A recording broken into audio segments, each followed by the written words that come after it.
Welcome back to Networking Fundamentals by Yamaha Commercial Audio Systems. I'm Pat Kalani. In prior videos, we covered the fundamentals of IP communication, but we were largely focused on the local area network. In this video, we'll turn our attention to the router. We'll differentiate between some often confused terms, such as the router, the gateway, the firewall, and network address translation.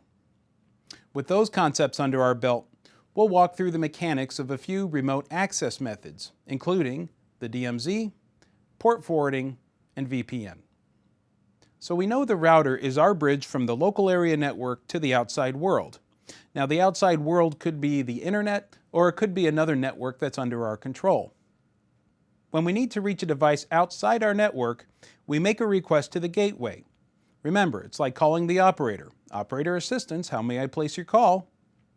On a network diagram, a router is represented as a very simple device. However, when I log into my router, I see an awful lot of settings for something this simple, right?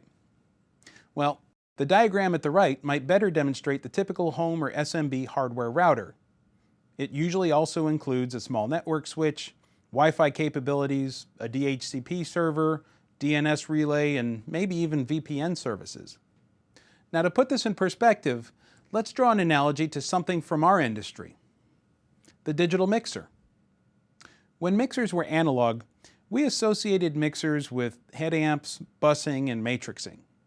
In separate racks, we had graphic EQs, effect processors for reverb and delay, and dynamic processors. All of that was outboard. As Yamaha was pioneering the world of digital mixing, the engineers realized there was a real benefit to taking some of these outboard processors and wrapping them right inside the digital mixing platform. Among other things, it reduced latency, it simplified the clocking setup, and it brought the power of recall automation to devices that didn't always have it before. So now, let's apply that to the world of networking. Hardware router manufacturers can achieve a similar synergistic effect by wrapping multiple network management tools into the hardware router platform. Besides the fact that you don't have to cobble together multiple boxes, many of these services will require many of the same settings. By logging into the hardware router, you make the setting once, and it automatically propagates those values across all the services that need it. And that's a huge time saver. Features like NAT translation, DMZ, and port forwarding really are core routing features. However, DHCP servers, DNS assistance, and VPN remote login really are separate functions that have been wrapped into the router over time. Let's start by clarifying the difference between some often confused terms, such as the gateway, the firewall, and network address translation. If you remember, when we want to access a device that's not on our local area network, we don't just contact it directly, right? When we want to contact a device that is not on our local area network, we contact the gateway, which then takes our request and completes the call outside the network. You might remember my analogy from earlier. When we contact the router, it's like calling operator assistance, and the router picks up. Operator assistance, how may I complete your call? The router takes our request, picks up a separate phone line, and completes the connection for us. Anything it gets from one handset, it repeats in the other, and vice versa. So the router is always in the middle of your communication. We're clear on that. Well, now let's point out that the router can keep track of multiple conversations at the same time. Here we have a computer talking to one server, and the phone is contacting another. So in this sense, you could think of the router not as a single operator, but as a call center full of operators, each one of which can work on a separate request. Now, this idea of receiving connections on one network and completing them on the other, that's the idea of network address translation. And without overcomplicating the explanation, let's just say that's how the router keeps track of a number of inbound connections and a number of outbound connections to make sure that data always gets where it needs to go. Now that brings us to this concept of the firewall. Essentially, the firewall is this idea that you can make connections to the outside world, but people from the outside can't get in. Now you might remember in an earlier video, I said that the arrowheads on these lines are significant, right? It represents who is contacting who. this is a point where it starts to matter. You'll notice we can make a connection out on the internet because we call the router. The router says, oh, I've received a connection on my local area network. I'm going to complete it out on the internet. And when data comes back on that line, the router knows, oh, this is a call I placed. It uses network address translation to get data back to the original requester on the local area network, and all is good. However, when the router receives a connection from the wide area network, it says, what do I do with this? Let me look at my instructions. Now, when some people think of the firewall, they think of an involved, active process. They envision the router somehow bobbing and weaving and sparring with devices that are trying to get into your network, right? The reality is it's much more simple and much more passive. When the router receives a connection from the wide area network, the router says, now what instructions do I have when I receive a connection on the wide area network? Well, by default, there won't be any. So the router just hangs up that phone. That's it. Pretty effective, right? Now, if you wanted to allow remote access to devices on your network, that's when you would put instructions in that list. And that's when we start using things like the DMZ, Port Forwarding, and VPN. So let's take a look at that now. The easiest remote access method to understand is the DMZ. DMZ stands for the Demilitarized Zone. Put simply, it instructs the router to forward any incoming connections from the outside world to a particular device on your network. Effectively, if somebody contacts your router from the wide area network, all they're going to see is that device in the DMZ. Now, while it's nice that you could remotely reach this device in the DMZ, so could anybody else. Remember, the router is taking any incoming requests from the wide area network and sending them to the device in the DMZ. There's no login credentials or security provisions whatsoever. So, if you put a device in the DMZ, be sure that you're happy with the security provisions that it has. Now, similar in concept to the DMZ is a feature called port forwarding. So the most important thing in port forwarding is to understand, what is a port? Let's suppose we have a network device that will run multiple applications.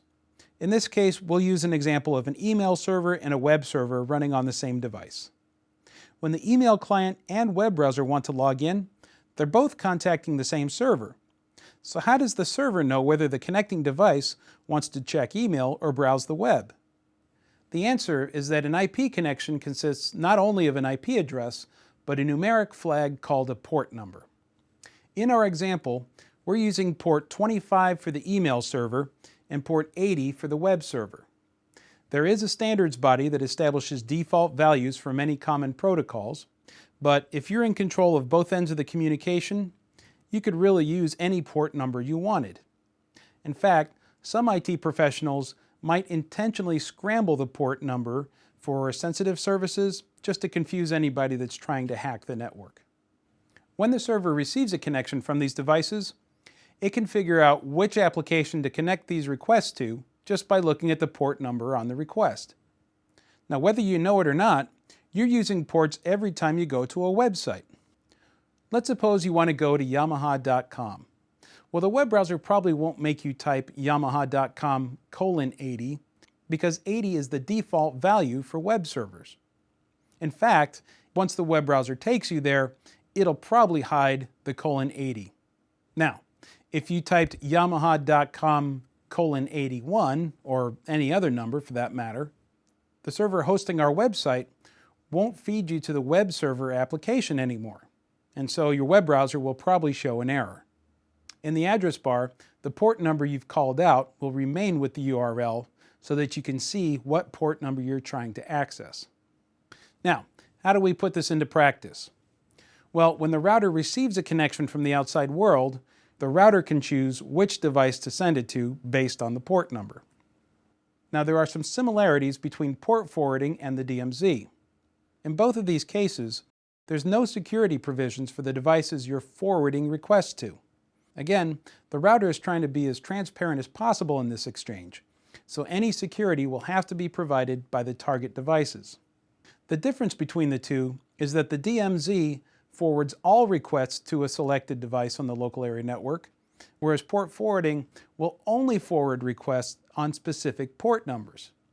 So, you could route different services to different devices on your network if you choose, and if you receive a connection for a port that hasn't been designated, that connection will just be blocked. So why do we go through the DMZ and port forwarding? Well, two reasons. The first one is my opinion, but by going through that exercise, I think it furthers your mechanical understanding of the firewall. Now, secondly, if your audio network is to join a property network, the DMZ and port forwarding may come into play. Let me give you an example. So here we have a simple diagram of the property network, right? We have the router separating the property network from the internet. Well, now let's add an audio network to this mix. The wide area network port on your router could be a member of the property network. Realistically, this will provide some protections from the audio network polluting the property network or vice versa. The devices on each level of this network really don't have any reason to interact with each other. So keeping them on separate layers is a practical thing. Now, if you were to gain favor with the IT professional running that property network, they might take the router for your network and put it in the DMZ of their network. That would allow you to run a VPN application, which would give you remote access to your audio network from anywhere on the internet. Okay, so I mentioned VPN, right? So what is that? VPN stands for Virtual Private Network. You know it as the work from home remote login. Effectively, you can take this laptop that's on the network and take it out of the building, go anywhere in the world, and remotely log into your network. The laptop connects to the router, and the router forwards you to an application that creates a secure tunnel between your laptop and the router. Now, of course, the VPN server is going to require some kind of security credentials. Maybe it's a username and password or a pre-shared key. But once you pass that hurdle, the VPN server will relay information from your laptop, making it feel like the laptop is on that local network. Now, in the diagram, I represented this as a ghost roaming the network with your laptop, right? You're really someplace else, but it looks as if you're on that network. Now, the real practical application for VPN is remote tech support. Let's suppose the person operating this sound system runs into a problem. Well, they're going to call the lead tech for the facility or perhaps the dealer that installed the system. The person receiving that tech support call normally has to say, what does this screen say? What is this LED doing? And so on. If they could remotely log in, they could use CL Editor to look at that console. They could use MTX Editor to look at the DSP processor, and so on. So that would speed up the tech support process, and in the event that you had to show up on site, you might have a better idea what you need to show up with.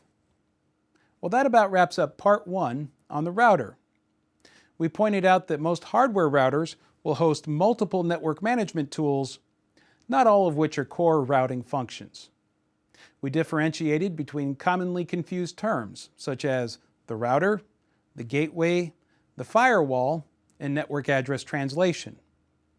Finally, we introduced the basic tools of remote access, including DMZ, port forwarding, and VPN. Thank you for joining us, and I welcome you to check out our next video on DNS.